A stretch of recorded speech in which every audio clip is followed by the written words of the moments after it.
morning, everybody. Welcome back to the Everyday Growth Advisors live stream. Welcome back to another live stream, and today is a different day, a different kind of day. Is the feed lagging again? Oh no. Is it really though? It's definitely got to be YouTube. My internet is completely fine right now. Let me know if the stream's still lagging, and welcome into all of the EGA tribe that is my loyal fan base here. Thank you for coming by. I appreciate you guys. Make sure you guys smash the like button as usual. We'll be covering the fundamental analysis of PayPal today. What's up, man? X marks a spot. How are you doing? What's up? Good morning, Alec. How are you doing? From Miami. How are you doing? Melissa, welcome back. Joseph, hello, hello. Aaron, what's up? What's up? Start off with a freestyle about trading. Huh? Sure. Let's see. Got money on my mind and mind on my money. It's funny how life gives you life, but life gives you COVID. Been waiting for this moment to go live with my family. The EGA tribe going wild, growing steady. Holding on to your hat so we going up, up, up, up. All right, I'm gonna stop right there because I don't want to embarrass myself, you know. Welcome in, guys. Welcome in. It's definitely a interesting Wednesday. Gonna definitely be making a little announcement here on the stream. I'm actually waiting for a couple more people to come in. Let's see if we can get a couple more people in here before I make the announcement, because I don't want to have to keep repeating the same thing over and over again. But I'm gonna go ahead and break the news to you guys so that you guys understand what's going on, what happened, and just be honest with you guys, because to be honest, you guys are my day ones, okay? And I have never ever shied away from telling you guys anything that happens in my life. I tell you guys about everything that happens in my life, and this is no different than any other situation. So as of yesterday, I made the very difficult decision to part ways and end my partnership with Option Swing. Now, I know many of you have questions why I did it, why I left, and I'm going to be really honest and straight up with you guys, okay? Because I believe that is what I owe my viewers, all right? So what happened about, let's say about 2 to 3 months ago, was that I was offered a position to become the head of education for Option Swing, okay? Which I was really excited about. I have been, since day one, part of their community and been working extremely hard with the team over there to build a successful trading community. Me and Jason, the founder, had a very good alignment from the beginning. And I voiced out to him my concerns about how a trading group should have a big focus on education instead of profits. And that's how the slogan, education first, profit second, was created. Everyday Growth Advisors was born as a passion project of mine. It's crazy that we have 3,000 subscribers right now with 8,000 Instagram followers. It completely baffles my mind, and I want to thank each and every one of you who have been supporting me through this journey, okay? But as they offered me the contract, I told them to draw it up and, put something on the table so I can have a look at it. And unfortunately, when they came back with the contract, it was very difficult for me to accept it, because EGA, has a obligation to a bunch of investors, and it's not just me who owns this business. Therefore, I had to make the very tough decision to part ways with them because of the way that the contract was, unfavorable and not strategic in terms of a partnership between me and Option Swing. I wholly wish Option Swing the best possible journey forward. I absolutely love everything that they have built, but I think that it is time for me to go on my way on my own journey, because I think that I have a different vision for what I see Everyday Growth Advisors becoming. And this has never been about anything but educating people, offering simplified financial education, and making sure that a lot of people have access to this information for the longest time, okay? And that was what I started the passion with, and that is what EGA will eventually become. Now, many of you guys have been DMing me, asking me what I'm about to do. Right now, I am taking a break for a little bit, but I will keep you guys updated on what I'm about to do. Now, having said that, I'm very confident that by the middle of December or the third week of December, I will have some extremely ground-shattering news for you guys to explain, what my future plans are. All right, and I'm gonna leave it at that. I don't want to say anything else. I've been telling you guys for a long time now on the stream that great things are about to come. Okay, and this is, I think, the moment where I get my creativity, my freedom, and my liberation to do anything that I want. And therefore, if the world is my oyster, I'm gonna make sure it's a beautiful, shiny oyster. Okay. So that's all I have to say. And let's get to the regular programming. I needed to make that announcement because I feel like a lot of people don't know the actual reason why I left. And I need to be real with you guys and honest with you guys why I left, because I didn't just leave because I needed to take a break. I left because the terms of me staying were completely unfavorable. And it was very unstrategic for me to remain there in the position that I was. And I find my liberation and my freedom to be valued at a much higher price than any pay that I can receive. Therefore, with a very tough decision, I had to make this decision to leave. Okay. Now, as I said, no hard feelings against anybody, no bad vibes against anything. I am riding a wave of positivity and good vibes into 2021. All right. And I believe that the amount of work that I have been putting into this community on YouTube, even if we don't get, a constant viewership of, a couple hundred people here, I'm happy. I'm happy with the amount of people that come here. Okay. This was never about me getting to 10,000 viewers per day. Okay. This was about me, putting something out that people can come to and find insights that are actionable and something different that other people don't do on YouTube. There are many streams on YouTube that will, give you fish and throw you fish every day and say, hey, these are the trades I'm going to take. But there are none that will teach you, step by step, the thought process behind it and really teach you how to fish. And that's what this is about. That's what EGA is about. And it will continue to be that way into the foreseeable future. Okay. All right. Awesome. Now I'm kind of done with my speech. Appreciate you guys, for supporting me, honestly. And I appreciate all of you guys who are here right now. For those of you that missed what the explanation was, feel free to replay the stream for the full explanation on why I left option swing. Okay, and it had to happen. All right, it had to happen. If it wasn't now, it was going to happen in the future, and if it wasn't in the future, it would happen sometime later. So,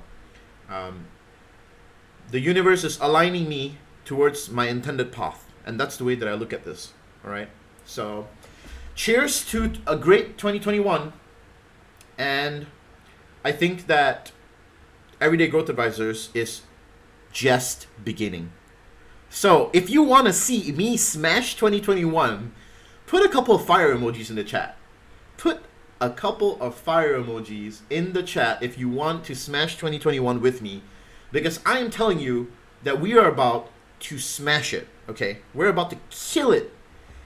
And I'm telling you, when I work on something, I put my heart into it. All right, I wear my heart on my sleeve, and I will freaking crash the wall down if I have to. All right. I love the good vibes. I love the good vibes. All right, guys, let's get it done. We're here for some work, so let's get the work done. Let me do the breakdown for you guys. Nothing much from what I saw on the news here. Hong Kong's. The funny thing is, they announced a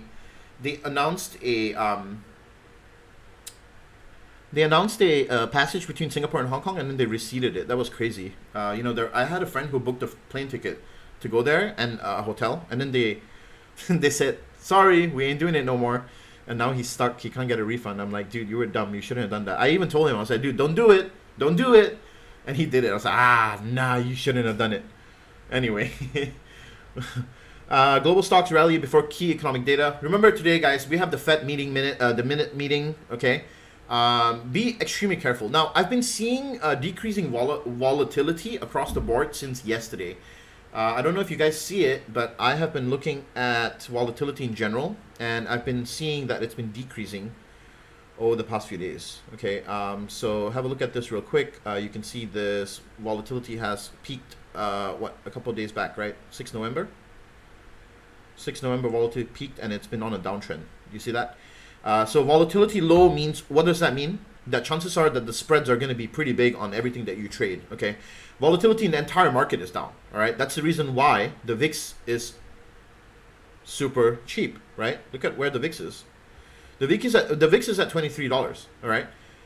So if volatility is low, you absolutely want to be careful with the way that you pick up contracts, you pick up and you trade shares, because you are likely not to get a very good price for those things. Okay, what does that mean? Why does that happen? I'm not sure if, well, I'm going to explain it anyway for people that don't know, because that's my job. I explain things, right? So what generally happens when volatility goes down? Okay, you have something called the bid and the ask, right? For everything that you buy, you have a bid price and the ask price, right? What is the bid price? This is the price that people want to buy. And what is the ask price? This is the price that people want to sell. Okay, and when the spread, which is the price between these two, when it gets wide, we say there is a wide spread. What does that mean? That means that there are not many market participants in the market. Okay, because there are not enough people to fill the gaps between the bid and the ask, this becomes wider. That's what we call the spread between the bid and the ask. Okay, this is the price that people want to buy. This is the price people want to sell. If suddenly the spread is wide, that means volatility is down. If the spread is tight instead, right? A tight spread, that means volatility is high, and there is a buyer for every equivalent seller. Okay, now when volatility is low, what does that mean? See, the thing is that you need to understand something about market structures. Who is responsible for bid and asks? Who is the major player in the market that is in charge of providing bid and asks? They are your best friends called market makers. Okay, a market maker's job is to provide liquidity in the system. For every price, he will buy and then he will sell at a price higher than that. That is how they make money. Okay, so when they are pretty much putting every single order in the order book on the bid and the ask side, they will typically put one order here and then the order above it, right? And this creates the volatility within the chain. Okay, so understanding that when volatility is low, what does that mean? That means that market makers are shying away from filling orders. Okay, and therefore, if volatility is low, that means a big move is incoming. Okay, a big move is incoming. Now, whether that move is up or down, we don't know. But when market makers stop and volatility goes down, that is usually a signal for a big move that is coming. Okay? Now, we'll get into whether it's an up move or a down move. There are going to be equal analysis on both sides. But what's important is for you to understand why, how, what is the market structure. Okay? That's my job. That's my job. Okay? It's to help you understand those things. Okay, great. Now, let's see here. Nintendo adds Sharp Assembler, popular Switch game console. China confirms watchlist targeting. Taiwan independence backers. China vaccine maker applies for public use. I don't know if China's going to get it, to be honest. Across the world, I see a lot of animosity. China with Australia, India with China. It's going to be very interesting these next couple of months. I see a lot of geopolitical tensions, and we might have like a unrest going on. Now, we don't typically look at geopolitical things very often, and we try to ignore them. But remember, guys, these geopolitical things, they brood. Okay, they brood. It's like a kettle that keeps going and going and going, right? A pressure cooker, if you will, right? You guys ever used a pressure cooker before?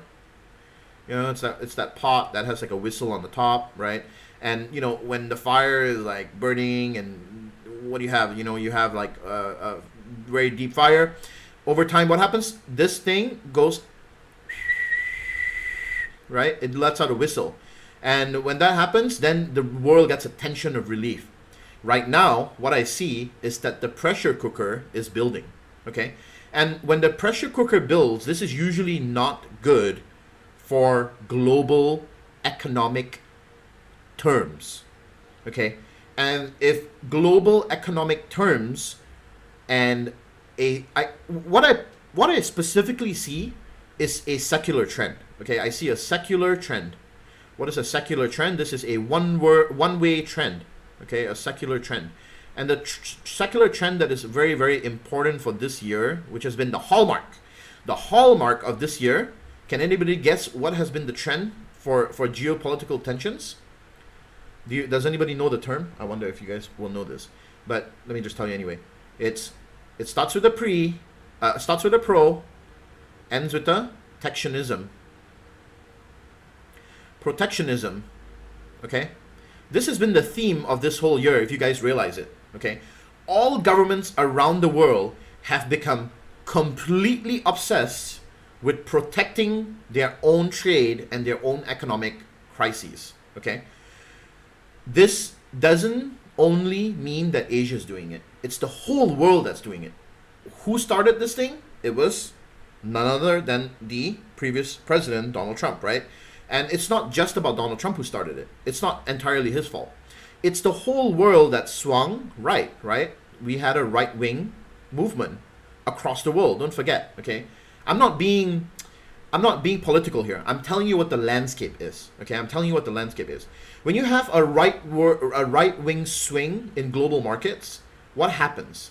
This is a very pro-business approach to dealing with geopolitical tensions, okay? Now, pro-business means socialism takes a hit. There is no balance. When you go pro-business, what are you saying? You're saying we want capitalism to be at the forefront of what we do, okay? And if you realize, this is exactly what happened in the world this past year. I'm doing like a kind of a post-mortem with you guys right now. What happened in France? They had the right-wing takeover. What happened in India? India had a right-wing takeover, okay? And what happened across the entire world? Well, let's not talk about China because China is a very unique situation, right? America had a right-wing takeover. A bunch of different nations had right-wing takeovers, okay? And when you have capitalism rise over socialism, that causes social unrest. Okay? Now, I know many of you are thinking, so what? So what? So what if there's social unrest? Well, social unrest is okay, but when that pot starts brewing and that whistle starts becoming very weak, then the lid comes off. And when the lid comes off, everything's going to spill, all right? And then markets will suffer, all right? But I don't see that at a peak right now. What I'm saying is, what I see is we are brooding something. Okay, we are brooding something. And from that brooding, I swear to God, I feel like something is going to come off of this in 2021. Because, and the reason why I'm saying this is not because of some random ass feeling, okay? I'm saying this because markets have been pricing in a very swift recovery from COVID, okay? Markets are pricing in a very swift recovery with COVID. And I can tell you that very highly we will see a rally going forward from here, right? But right after this, we will see a potential another pullback of about 10% or 15% sometime into next year, okay? This is what I see based on historical numbers, all right? Look at how we are moving on a daily chart on the weekly chart on SPY, okay? And tell me that you don't see us stalling for a while, going back all the way to the last financial crisis, okay? Have a look at this really quickly, all right? Now, markets will continue to go up, don't get me wrong, all right? Markets will continue to go up, all right? But we have gone up and recovered very, very quickly, okay? we had multiple waves, right? Wave down, wave up, wave down, wave up, wave down, mini waves, mini wave, mini wave, up, down, right? What I do see happening now is, right, you can see this, a big drop, right? And then we recovered very quickly, and now we're consolidating here. I think that instead of us going just straight up like that, we will have a period of consolidation. Okay? Period of consolidation. Now, I'm not saying that will happen now. I'm saying that will happen after December. We will probably have a big run up and then a consolidation down to test this resistance on the weekly before we go further up. Now, if something terrible happens next year, then we'll see another gap down. This is what I'm talking about. The geopolitical tensions may cause another market instability. Okay, so make sure that whatever you do, you take your positions in a manner that you are dollar cost averaging. All right, dollar cost average into your positions. In my opinion, the times of being a naked options trader are very dangerous right now. Okay, you do not want to be holding naked options right now. What are naked options? These are options that do not have any protection, right? It's naked. Okay? You want to be in theta hedged or gamma hedged option contracts that are either spreads, okay, or long-term calendar positions. Okay? So therefore, I say towards the end of this year, we will have that rally. But my recommendation is if you're playing long-term positions, consider taking some spreads. Don't go crazy with naked calls or naked puts. All right? Cool. Now, looking at this here, I don't know if you guys heard, but Janet Yellen has been shortlisted as the Treasury, right? Nomination for Treasury. This is a very interesting development. I don't know if you guys know who Janet Yellen is. She was the previous chairman, okay, for the Federal Reserve. Okay, Janet Yellen was before this guy, okay, and she knows monetary policy very well. Now, for her to step in and be a person in charge of fiscal policy, this is very interesting. Very interesting. Because she knows the other hand of the government, and this way she can play both roles, knowing how monetary policy will react. Okay, this is an interesting development in my opinion. Obviously, Dow Jones, hitting for record highs here, right? And we'll see how that one turns out. Nasdaq looking very nicely bullish here. We didn't get the retracement and we didn't get the rejection. We instead got a very bullish breakout here, which was really nice. Dow Jones also breakout, but I think that this is a great time to hedge DIA, all right, which I'll get to in a second. Exxon documents reveal more pessimistic outlook for oil prices. This is interesting because I have a different view altogether. Okay, so I think many of you have been following this live stream for a while, and you guys know that since the start of this year, or in fact since March when COVID hit, I have been talking about and I've been confirming that oil has been bearish for a long time. Okay. In fact, this is now the period when I have started to build long positions in oil, not just specifically oil, but energy sector. Okay. Energy sector going to next year. This is XLE and financials going to next year. Okay. Both of these, if you would have watched this live stream last week, I called them both out. They are up about 10% since I called them out. Okay. And if you would have played it, you would have made a nice, 10-20% on your play. All right. Therefore, these are still intact, but if you are planning to get into these positions and follow the the running picks that we have over here, which we haven't made changes. By the way, I made a quick change to the way the sheet works now. This is a trade journal on this sheet over here. These are trades that we have done in the past, along with the profit and loss. Okay. So whenever a trade, once the trades close out over here, I just paste them here so that we have a log of it. All right. And maybe at the end of the year, we can do a P&L. And then we can see how much we lost, how much we gained. All right. so that we have accountability on both sides. So going back to this over here really quickly, there's a reason why, you know, I like taking energy and financials here. Okay, the Fed is likely to hold rates steady for a long time. Yes, that hurts financials for the time being. But at the same time, with a lockdown that will potentially be lifted through the release of a vaccine, we will see increased business activity and increased amount of funds that are being lent out. And how do banks make money? They make money by lending money out. Therefore, I think that through next year, we should look at financials for a strong rally back up, because we have been in an oversold position for a while. Okay, in fact, we broke out here. Now, obviously, do not enter here, right? If you've been watching the stream for a while, you know we don't enter on these rallies, right? Wait for a pullback and then enter, right? Wait for a pullback and enter on the next up wave. Okay, same goes for energy here. All right, energy is a bit more easier to not price yourself into. This is an obvious one. You don't want to buy this here, right? Obviously, do not buy that. So wait for the pullback. Wait for, you know, perhaps this entry here, and then get in. Okay, that's the two trades that I really like looking long term. Okay, we talk about long term here. All right.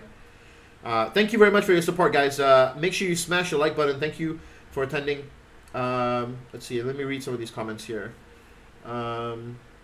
Morning, good morning. Haha, okay, I'll take that. Best 16 bars ever. Are you sure, man? Maybe I should write a rap and then do it while Type 9's music is playing. It might actually be good. Gone in PayPal play, but sold at 200. Left quite a bit of money on the table. Guys, I've said this like 5 times now. Whenever we choose the ticker of the week, just buy calls. I'm telling you. Close your eyes and just buy calls. No, I'm just kidding. But seriously, guys, every single ticker that we have chosen on this live stream has mooned some way or another. If it's not that week, it moons the next week. It's crazy. I don't know. You guys have some magical powers. Okay. Good evening, Evelyn. How are you doing? Welcome. Hi, Joanne. We are on the Everyday Growth Tribe, brother. Absolutely. What's up? Good morning, Dravidian. How are you doing? T is a free agent. Going to miss your banger plays in option swing. Well, to be fair, the live stream has always been more, you know, of a thing that I really prefer to do, and I like interacting with you guys. The EGA tribe will always hold a special place in my heart, and option swing too. That's completely understandable. Sucks they didn't take you into complete consideration. You know, I'm not going to really comment on that. To be honest, I think from a business perspective, they're protecting their interests, and from my business perspective, I'm protecting my interests. So, it is what it is, right? Great news, T. Big things ahead, and appreciate the stream as well as the educational tips. No problem, Max. Appreciate you being here. Thank you for your time. You know, stay tuned. Big things are indeed coming. We appreciate you too, T. No problem, Michael. Absolutely. We love you, T. We will follow you through the valley of death. Damn, Shoei. That's very, very nice of you to say. Landon, sorry to hear that, T. We will be here to support you. We're a team. Let's fucking go. Landon, that's nice of you to say, man. Thank you. Thank you very much. Let's go. That's right. They don't deserve you. When am I leaving option swing to join advisors? Boy, don't say that, man. Come on. Let's get a bag today. Absolutely. All right. Good morning. You'll have a follower and fan in me forever. I have learned so much from you. My trading has evolved to big time thanks to you. Excited to see what amazing things you do. Thank you, Melissa. I appreciate that. Market makers. Yep. Miss you on option swing. Master. Smash the like button. Thank you. Thank you. T, you're the best. Thank you. Interesting insight.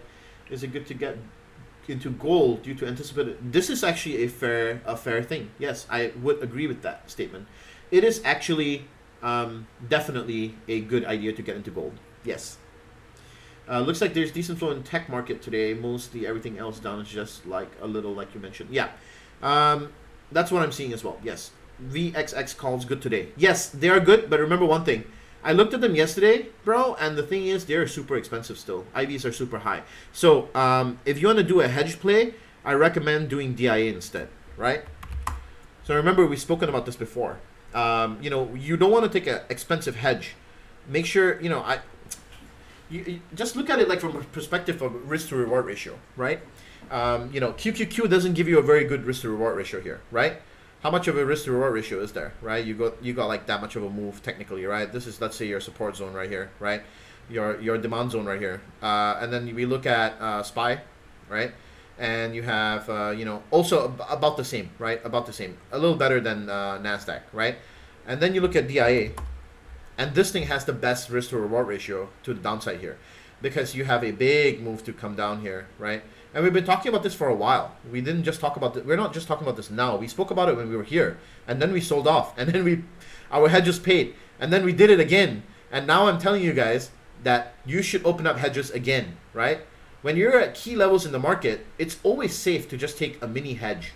You should just take a small hedge position so that if the markets come down, you have insurance, okay? And then you use your proceeds from that insurance contract to pay for additional contracts on the upside, okay?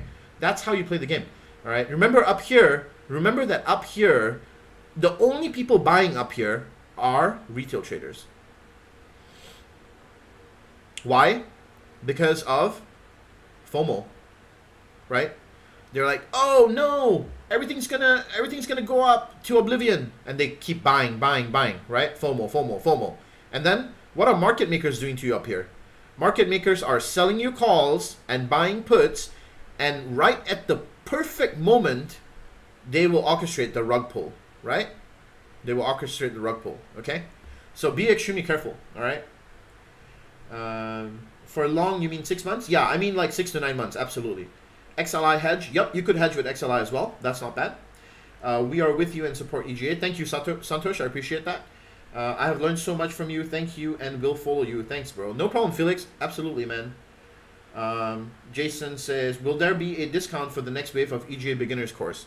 Stay tuned, man. I'm telling you, just stay tuned, okay? Like, just stay tuned. All right. Okay, opinion on NVIDIA. We'll get to that in a second. What up, T? Miss you in the group. Well, I miss you guys too. But remember, you guys have me here Monday, Wednesday, Friday, okay? And even beyond that. You guys just got to be patient, okay? Be a little patient. Okay, let's look at some of these pre-market movers today, guys. I didn't see much of them. Planet Fitness here, up about 8%. I'm not sure exactly why. I think possible about, things opening back up again. Tesla up about 1%. Dow hedge, Dravidian, I would recommend going a month out, to be honest. I like the time value on those contracts.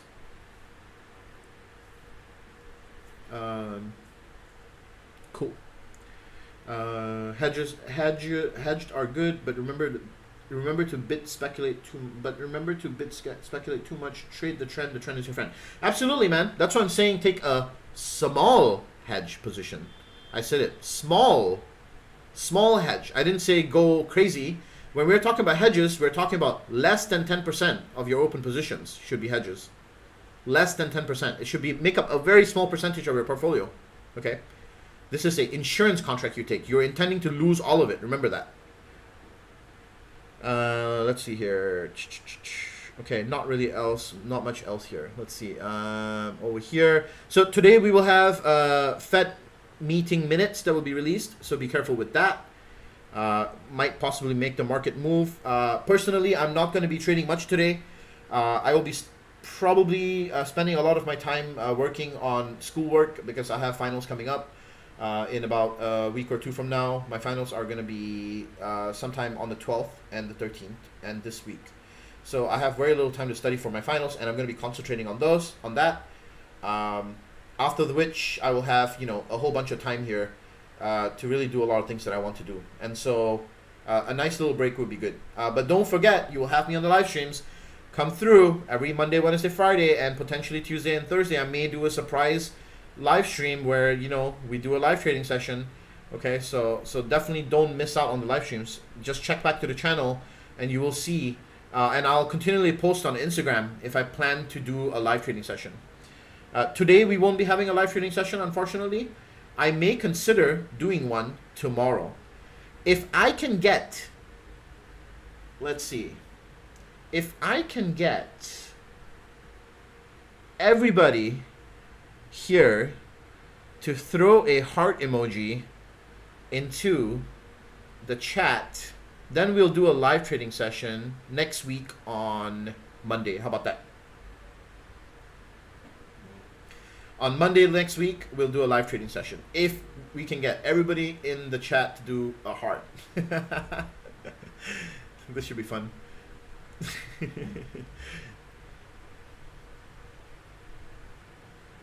Yeah, that's why I can't do it tomorrow, Byron. That's why I said Monday, because we're closed tomorrow. But T, we want to make money today. Absolutely, we're going to make money together. Don't worry. I'll give you guys a couple of things that I'm looking at on my watch list. We'll go through a couple of tickers because we will have some time. So let me get this done here. I don't see much on the pre-market movers here. Heat map wise, oh, I see all the hearts. Thank you very much, guys. Let's see here. Tech, little weak. Financials getting hit a little bit. And then oil and gas also getting hit. So XLE, XLF getting hit today. And then, let's see, Disney, this.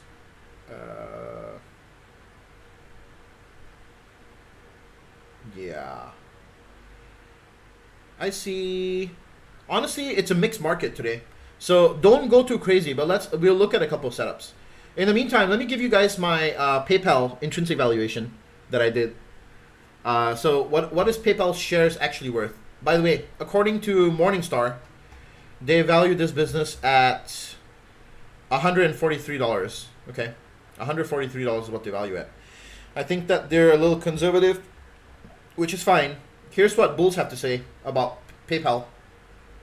There's still plenty of runway for growth in electronic payments. Electronic payments only surpassed cash payments on a global basis a couple years ago. Scalable nature of the business should allow PayPal to improve its margins over time. PayPal's long-running experience in online payments is a unique asset that is becoming valuable as e-commerce becomes a bigger piece of the pie. Separation between online point-of-sale transactions is blurring. That's what bears are saying. And PayPal may increasingly come into competition with larger companies in the future. Now, this is something that I really think that is very possible. Okay, Alipay and WeChat provides examples of how governments could favor local players, and this could shut PayPal out of some emerging market opportunities. This is actually very true because nobody uses PayPal in China, which is one of the biggest addressable markets for a cashless society.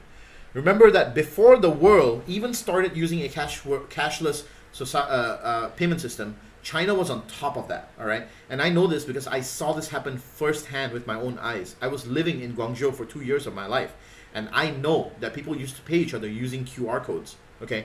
And this is before cashless payments started coming out, because they moved into the tech revolution very quickly as the middle class is growing, all right? Opportunities to monetize Venmo could be limited. This is also another interesting thing. What we were discussing about this, I did catch a couple things on the annual meeting with the shareholders. Okay, so let's see here. There was something about Amazon here, which is what I wanted to show you guys. I think it's up here. Yeah. So look at this question posted by somebody, right? eBay and PayPal created tremendous value until eBay lost ground to Amazon, right? This is a fair assumption, right? In the years since the split, PayPal has done well. But with every tech giant getting into payments, do you believe PayPal as a standalone entity will create more value than PayPal as the payment arm of, say, Facebook? This is a very valid question, okay? How are you sure Amazon won't do to you what it did to eBay? Which is absolutely the biggest elephant in the room, and this guy asked it, right? And the response from Dan Schulman was, from a competitive standpoint, I think that we are well positioned. Some of our key advantages include our two-sided network, which has grown significantly in the last several years to more than 325 accounts, right? Including more than 25 million merchant accounts. We have global presence, 200 markets, blah, blah, blah, blah, blah, right? Now, another thing that you guys need to take into account, oh, and I see somebody mentioned it on the chat as well. Google recently has also launched its payment services, okay? Now, and Amazon also has its payment services, okay? Now, this is what we call a secular trend, right? These payment systems that are making people go wireless and pay each other, right? They are what we call a secular trend. And PayPal rode this wave for a while.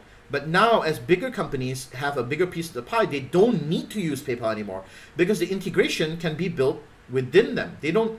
some companies, they prefer PayPal integration. Some don't, right? Do you see Amazon taking PayPal integration? No. There are very few businesses that will allow PayPal now to integrate into their website. And I see this being a trend that will eventually hurt them. Until and unless they fundamentally re-innovate the way that they are going to capture market share, this is going to be a very significant tailwind. Sorry, a headwind. Not a tailwind. Headwind. Okay? Headwind is when, we call headwind in finance when you have the wind blowing like this, it's actually beneficial for you. Tailwind is when, something's actually, headwind is bad for you.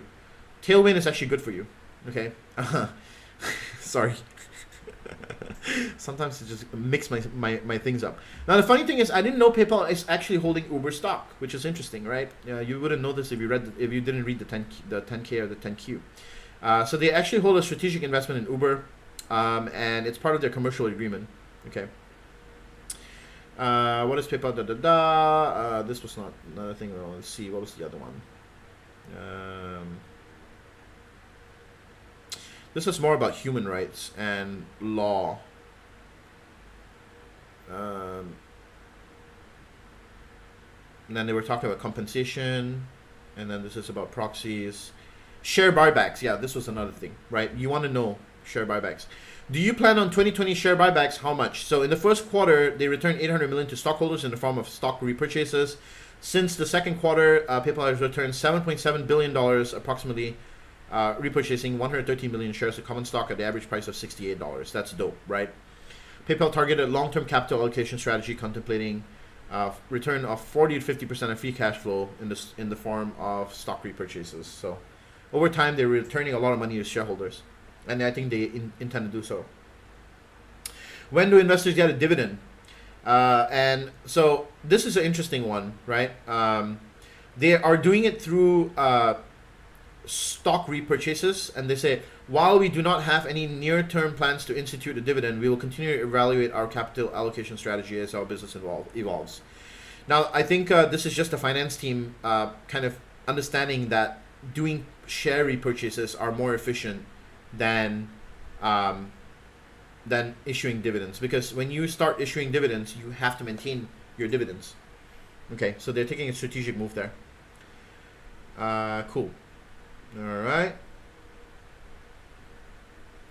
Okay, so all in all, here was the Q3 investor update, and if you guys want the TLDR, like too long, didn't want to read it, here's the valuation of PayPal. What I got was $221, about a 7% upside. I've updated the fair value estimate over here, so $221 roughly is my estimate of this share price. Okay, we're seeing a 20% growth of revenues within this year. I think the projected is about 22%. I'm going to go a bit conservative. You know my style. I go a bit conservative because I would rather understate the intrinsic value than overstate the intrinsic value, right? I see next 3 years growing at about 15% as COVID starts to, die down, or, we see a vaccine and yada, yada. Then we see revenues perhaps dip a little bit, right? Maybe a 15% growth rate for the next 3 years. 12% for the next 2 years, and then 2 years of 10% within those following years to go. Okay, capex at a steady 5%. The 5-year average was 5.7, but I looked at the income statement balance sheet, and it seems more likely instead that PayPal will be having a 5% capex. Okay, great. Working capital here at about 1.3%. That's going to be holding steady. Depreciation and amortization at 4% steady here. Tax rate I'm going to be taking at 17%. The 5-year average was 16%. And the discount rate is actually going to be higher than usual because of how the business is having significantly smaller margins. Remember, for a business like this, they have very small margins to earn money. Okay, and therefore, because of that, we have to increase the discount rate here to compensate for the margins that the business owns. Okay. So let's take a quick look at the flash financials here. I still see hearts coming in. You guys, so much love. I feel it all the way here. So we will obviously do a live trading session on Monday. So I hope you guys are happy with that. We'll do it together, and just take that as a way that for me to kind of give you guys some love back. Okay, so now I have a look at this from a pure financial health perspective.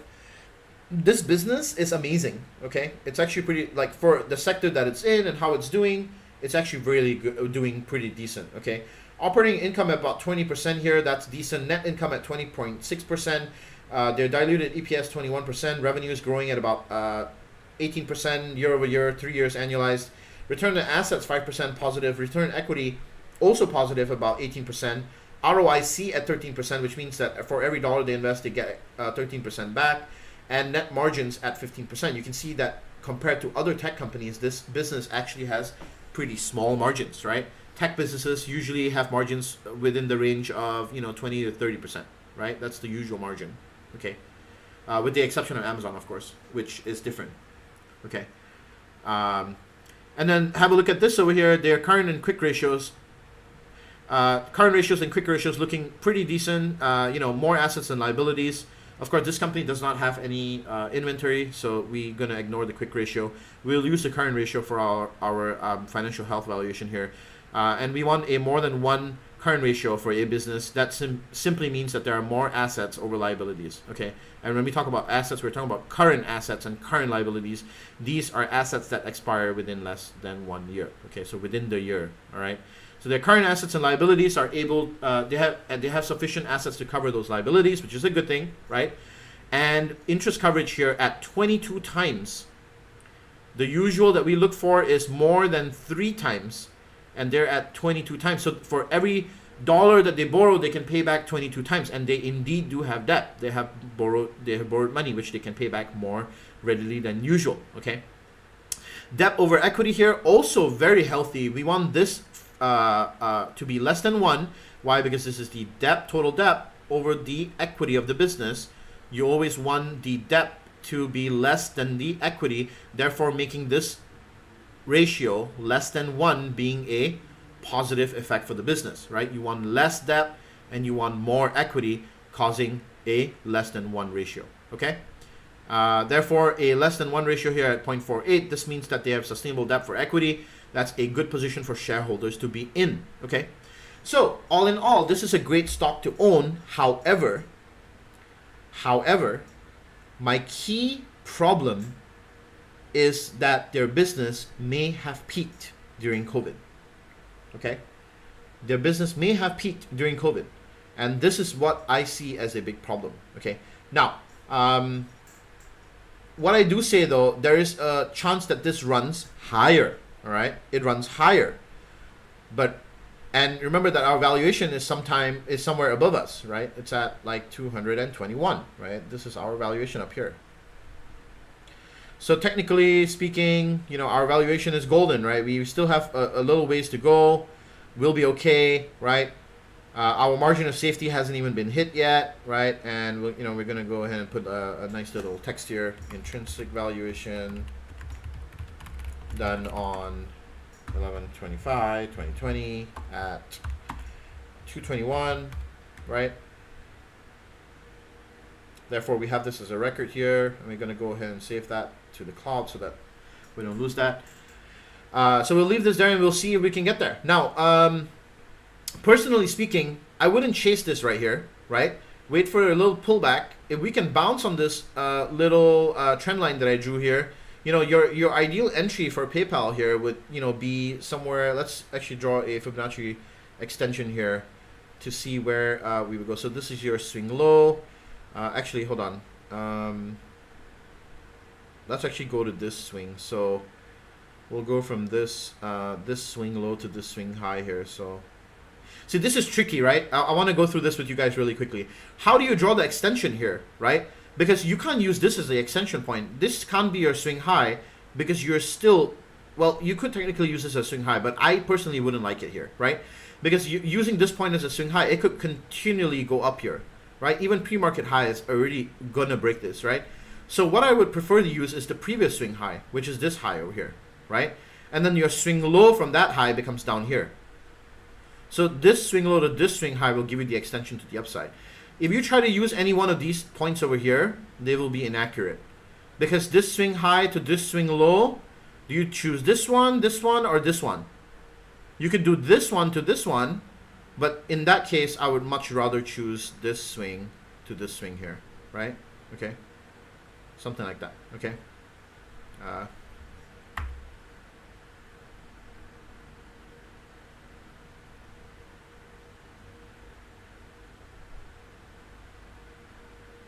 This here, and then I need to go amend my fibs because I haven't done the extensions yet.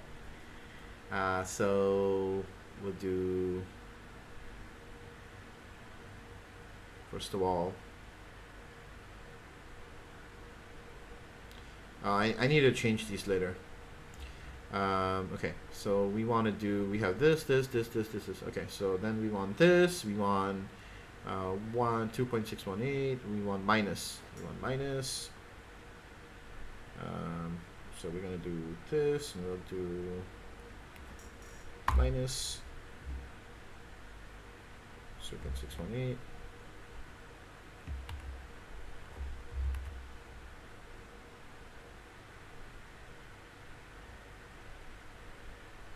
All right, I'm gonna have to fix my fib later, so I will fix this and put it in the next time.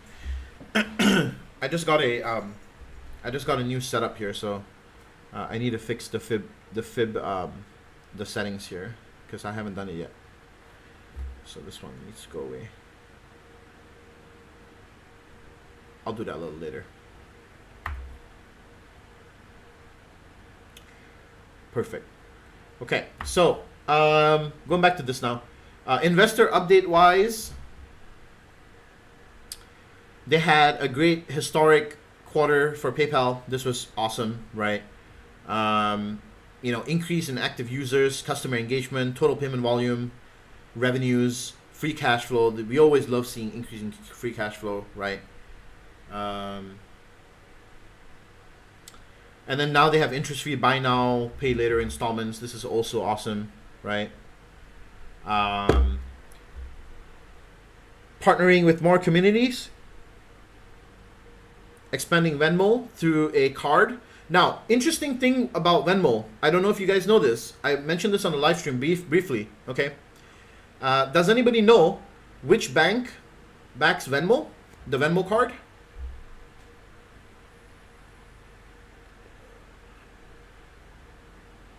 This card, this Venmo card, does anybody know which bank backs it?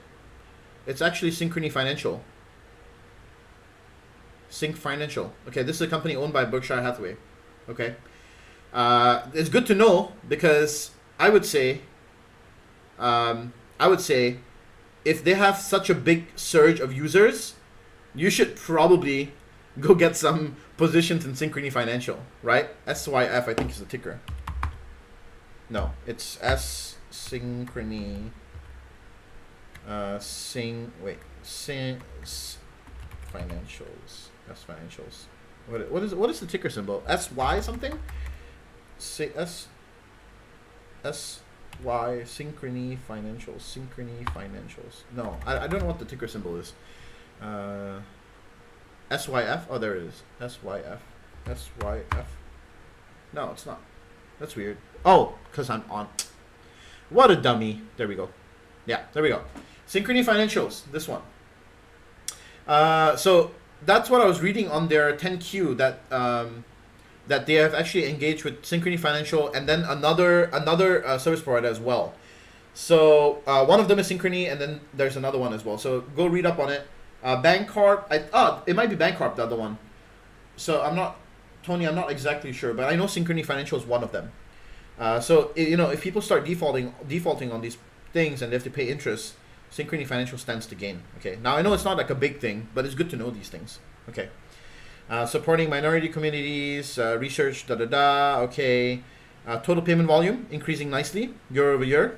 Okay, merchant services growth outpacing eBay markets. This is really good. And then active accounts increasing. This is what we want to see, right? Little dip from Q2 to Q3, but that's okay because net year over year, it's looking good. right? Customer engagement, payment transactions going up.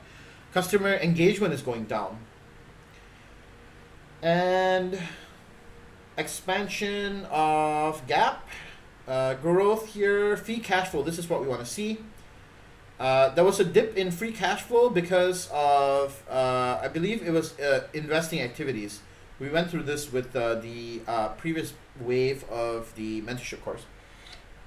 So always be on the lookout for such things like that. You see free cash flow growing up, going up, going up, and then all of a sudden you see this. Why did this happen? You got to go find out. Okay, this is a worrying thing. If you have FCF going up, up, up, and then all of a sudden it drops, you got to know why. Okay, so I believe it was investing activities, which means that they were either selling marketable securities or buying marketable securities. And then capital allocation here. Apart from that, I think pretty straightforward valuation, $221, and yeah, I hope you guys enjoyed that valuation. Okay, so a little bit of a recap here. Monday we'll have a live trading session. I hope you guys will attend. Thank you for the 76 likes. I appreciate all of you guys being here. Remember what I said, for people who attended the stream a little later, just to give you guys an update, I had to leave option swing because of some circumstances that were not aligning strategically for EGA's future. Therefore, I wish option swing all the best in all that they do. I thank them for everything that they have done for me, and I have nothing but good vibes for them and positivity for them. For all of you guys that are part of my community, I really appreciate you guys supporting me, and I want to say thank you from the bottom of my heart for being here. You guys are truly everyday growth advisors, tribe material, and I can't wait to take this into 2021 with you guys. Stay tuned for some huge announcements that are coming your way. I know I've been saying it for a while, but I promise you it'll be worth it. I promise it'll be worth the wait. Okay, so stay tuned. And this is where I leave you guys for now.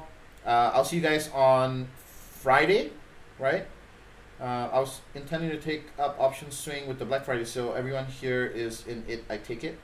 I don't know, but I have no comments about that.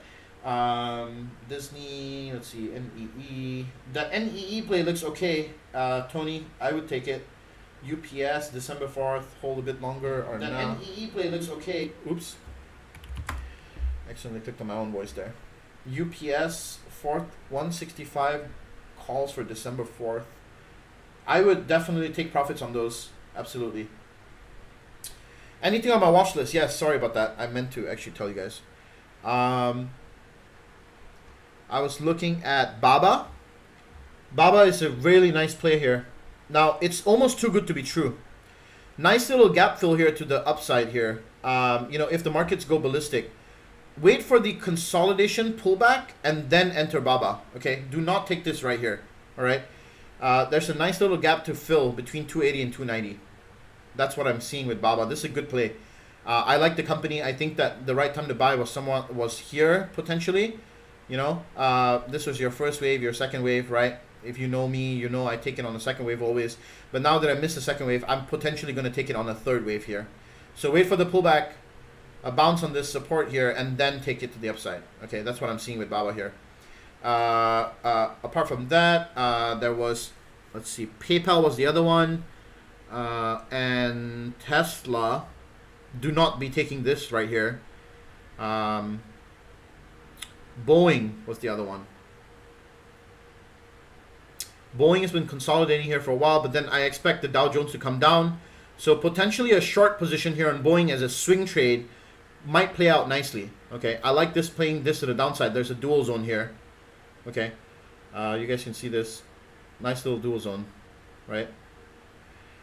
So this might be your potential reversal zone here. Playing this from 218 all the way to 204, 202.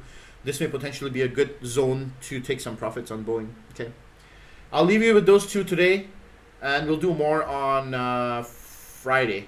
Boeing 12.4, 185 puts 185. Might be a bit too low, man. I wouldn't recommend 185 to be honest. Okay, that's it. Market's open. Go do your thing. If I see any worthy picks, I'll put them in the sheet here. These are now void. I'll put anything that I see here with the dates here. So stay tuned. If you're wondering where you can get this sheet, it's on my Twitter. Go to my Twitter. It's the pinned tweet on my on this thing right here. Okay, you can access the sheet. All right. Have a good day, guys. Have a good trading day. I'll see you guys on Friday for the recap and the new ticker of next week. So make sure you guys tune in. All right. Have a good one, guys. Take care. See you guys. Peace out. Love all of you. Bye-bye.